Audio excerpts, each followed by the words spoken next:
Peace. This is a meat and potato sorcery production starring myself, the Water Alchemist, and today's topic for the occult family is levels in magic. Everything in life, the universe, the celestial realm, and the infernal realm has levels. Magic is no different. Because we live in a what I call an Amazon Prime society, everything has to be instant gratification and satisfaction. And for those that have that mindset, magic is not for you because everything is on levels, even with that. When you first start out practicing magic, you start out as a dabbler and someone that has a superficial interest in magic. And I can go into that by saying this. Either you want to see if magic is real, or you possess a curiosity about it, and 3, what can you get out of it?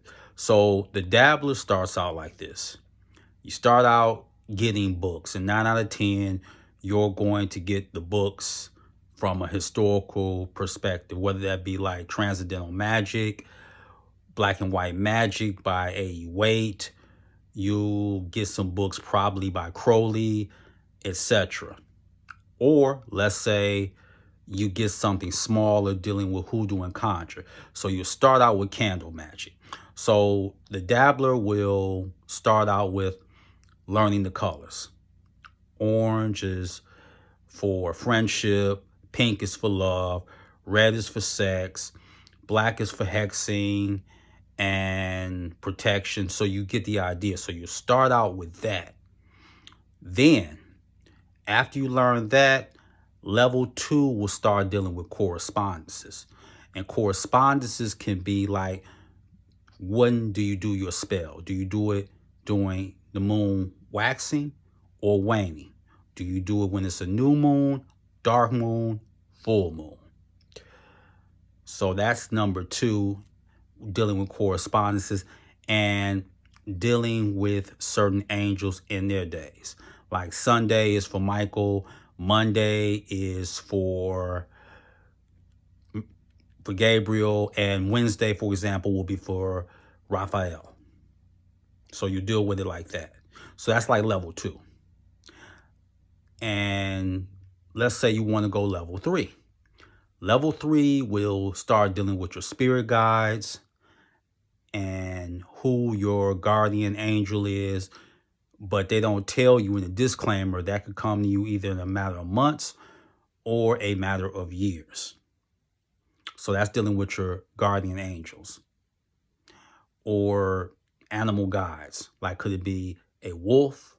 Could it be the fox, which is known to have a mercurial wit, highly intelligent, because that's my spirit guide from an animal perspective. 4, and a lot of people don't get to 4. 4 is when you just don't deal with angels. You start dealing with daemons. That's level 4. And you start realizing balance. So that's level 4. You realize that there's positive, there's negative, it's polarity. Level 4 is where a lot of people struggle at because of the religious programming. And they keep thinking of, will it be some universal blowback?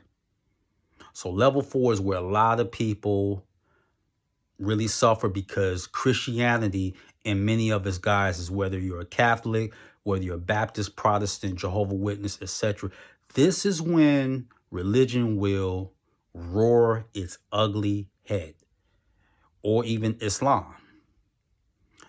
And I see a lot of people fall into the level 4 trap of, is every angel a god, black or white? They don't care about that, but people get stuck with that.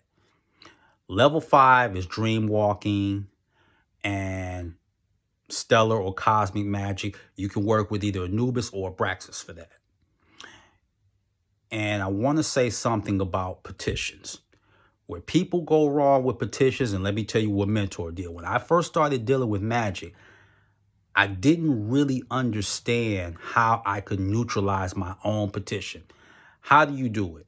When you come to a spirit or even a god or goddess and with a petition, and it's the lowest of the low. Now, what do I mean by the lowest of the low? Oh, spirit, or let's say you want to work with Raziel for Magick. I just want this spell to come true. Or you work with someone like Forlak. Forlak is a Kabbalistic angel that's known to assist you with jobs. Oh, Forlak, can you just help me get a good job within the next couple of weeks? A good job could be working at Carl's Jr. or Hardee's to them, because you have to understand, you just asked for a job. You wasn't specific. So this is where you have to really word your petitions effectively. And you can't say things like, just give me a good man or a good woman. Stop saying that. What you would have to say, and I've had to learn through trial and error and experience, give me a partner who our communication, we respect each other, our communication is effective, and my strengths will overcome her weaknesses and vice versa. You say that. Same thing with a job. I just don't want any type of job.